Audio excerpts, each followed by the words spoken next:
Hi friends, welcome to our channel. రీసెంట్గా release అయిన hit the third case అనే Telugu movie చూడటం జరిగింది. టోటల్ రన్ టైం వచ్చేసి 2 గంటల 34 నిమిషాలు. నా మూవీ ఎక్స్పీరియన్స్ చెప్పాలంటే పర్లేదు, బాగానే ఉంది, వర్తే వాచ్ అని చెప్పచ్చు. బట్ నాకు కొన్ని పాయింట్స్ నచ్చలేదు అనమాట. ఈ వీడియో మొత్తం చూసాక మీ మూవీ ఎక్స్పీరియన్స్ కూడా కింద కామెంట్ సెక్షన్లో షేర్ చేయండి. అసలు ప్లాట్ లైన్ ఏంటి అంటే, అర్జున్ సర్కార్ అనే హెచ్ఐడి ఆఫీసర్ని వైజాగ్ నుండి జమ్మూ అండ్ కాశ్మీర్కి పంపిస్తారనమాట కొన్ని సిరీస్ ఆఫ్ బ్రూటల్ మర్డర్స్ని ఇన్వెస్టిగేట్ చేయడానికి. బట్ తనకున్న యాంగర్ ఇష్యూస్ వల్ల సిచ్యువేషన్ బాగా కాంప్లికేట్ అయిపోతుంది. ఆ కేసు తన మెంటల్ స్ట్రెంత్ అండ్ స్కిల్స్ని టెస్ట్ చేస్తాయి.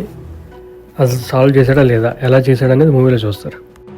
పాజిటివ్స్ చెప్పాలి అంటే, నాని ఈయన ఈ మూవీ మొత్తం స్టెల్లర్ పర్ఫార్మెన్స్ ఇచ్చారనమాట, నాన్ స్టాప్గా. ఈజ్ ఆల్రెడీ ప్రూవెన్ యాక్టర్, మనం మళ్ళీ ఎక్స్ప్లెయిన్ చేయక్కర్లేదు. ఫస్ట్ హాఫ్ అయితే బాగుంది, ఎక్కడ బోర్ కొట్టలేదు అనమాట. యాక్షన్ కొరియోగ్రఫీ కూడా చాలా స్టైలిష్గా ఉంది. Real Satish and Lee Whittaker చేశారంట ఇద్దరు. బట్ వైలెన్స్ చాలా ఉంది. నేను చూసింది అన్సెన్సర్డ్ వర్షన్ ఇక్కడ యూఎస్లో. ఇండియా వర్షన్ ఎలా ఉందో తెలీదు. సినిమాటోగ్రఫీ వచ్చేసి సను వర్గీస్ చేశారంట. బాగానే ఉంది కొన్ని షార్ట్స్. బట్ నైట్ టైం జరిగే షార్ట్స్ నాకు అంత క్లియర్గా అనిపించలేదు. అది మేబీ నాకైనా అందరికీ ఉందో లేదో తెలియదు. ఇప్పుడు నెగిటివ్స్ మాట్లాడుకుందాం. ఫస్ట్ వన్ వచ్చేసి మూవీ రన్ టైం అనమాట. ఎందుకో తెలియదు, ఈ మధ్య వచ్చే మూవీస్ అన్ని చాలా లాంగ్ ఉంటున్నాయి. అంత అవసరం లేదు ఆ స్టోరీకి. ఎడిటర్గా చేసింది కార్తీక్ శ్రీనివాస్ అంట. ఈయన ఇంతకుముందు స్వామిరారా, నేనొక్కడినే, కార్తికేయ, మొత్తం వదలరాకి వర్క్ చేశారు. సెకండ్ హాఫ్ వచ్చేసి ఓకేష్ ఉంటుంది, బాగా డ్రాగ్ అయిపోతుంది ఆ లవ్ సీన్స్ అదంతా. ప్లస్ విలన్ ఎంటర్ అయిన దగ్గర నుంచి నాకు అంత ఇంట్రెస్టింగ్గా అనిపించలేదు సీన్స్ ఏమి. ఇన్వెస్టిగేషన్ అవన్నీ పక్కన పడేస్తే ఏదో యాక్షన్ మూవీ లాగా తీసుకెళ్లారు. అంత సస్పెన్స్ అండ్ ఏమి ఉండదు, స్ట్రైట్ ఫార్వర్డ్గా ఉంటుంది. ఇన్ఫ్యాక్ట్ యానిమల్, ఇంతకుముందు వచ్చిన బాగా కొన్ని మూవీస్ వచ్చినట్టున్నాయి కదా, non stop violence action movies, అలా వెళ్తున్నట్టు అనిపించింది. Marco for example. Background score అసలు బాగాలేదు. ఈ మూవీ చాలా స్కోప్ ఉంది అనిపించింది, ఎలివేషన్స్ కానీ కొన్ని. బట్ సింక్ అవ్వలేదు. మోస్ట్ ఆఫ్ ద టైమ్స్ ఆ మ్యూజిక్ ఏంటో నాన్ సింక్లో వెళ్తూ ఉంటుంది అనమాట. అండ్ బాగా ఓల్డ్గా అనిపించింది నాకైతే.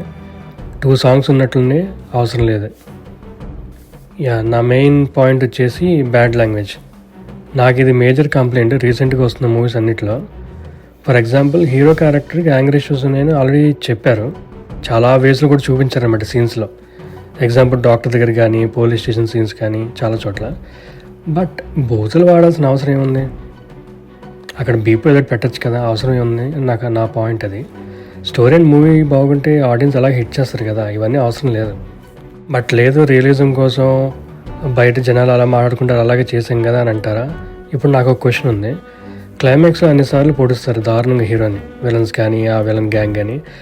బట్ అతను అసలు ఏమీ కానట్టు పిచ్చ కుట్టుడు కొడుతూనే ఉంటాడు, అందరిని నరిగేస్తూనే ఉంటాడు ఏం కానట్టు. మరి అది ఎలా రియలిజం అవుతుంది?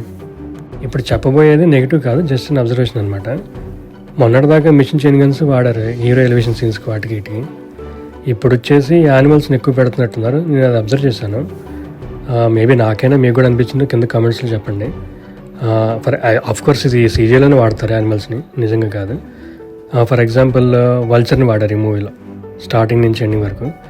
ఇలాంటి రిసెంబ్లెన్సెస్ నాకు ట్రిపుల్ ఆర్ అండ్ లియో మూవీస్లో కనిపించాయి, లైక్ టైగర్ కానీ ఆర్ హైనా కానీ, సంథింగ్ లైక్ దట్. మేబీ ఇప్పుడు ఇది ఇంకా ట్రెండ్ అవుతుంది ముందు మూవీస్లో. ఈ మూవీలో 2, 3 ఉమెన్ క్యారెక్టర్స్ కూడా ఉన్నాయి, వాటికి ఇంపార్టెన్స్ కూడా ఉంది. లైక్ కోమలి ప్రసాద్ అండ్ శ్రీనిధి చెట్టి చేశారు. అండ్ సెకండ్ హాఫ్లో ఒక అమ్మాయి చేస్తుంది. వీళ్ళ రోల్స్ బాగానే ఉన్నాయి అండ్ స్కోప్ కూడా ఉంది, స్టోరీలో సింక్ అయి ఉంటాయి. ఈ మూవీలో వచ్చిన క్యామియోస్ కానీ, ఆ సీన్స్ కానీ నాకు పెద్ద అంత ఇంట్రెస్టింగ్ ఏమి అనిపించలేదు, నార్మల్ క్యాజువల్గా వెళ్ళిపోయింది స్టోరీలో. ఈ వీడియోలో చెప్పింది కేవలం నా మూవీ ఎక్స్పీరియన్స్ మాత్రమే. Thanks for watching. Please like, share and subscribe to our channel.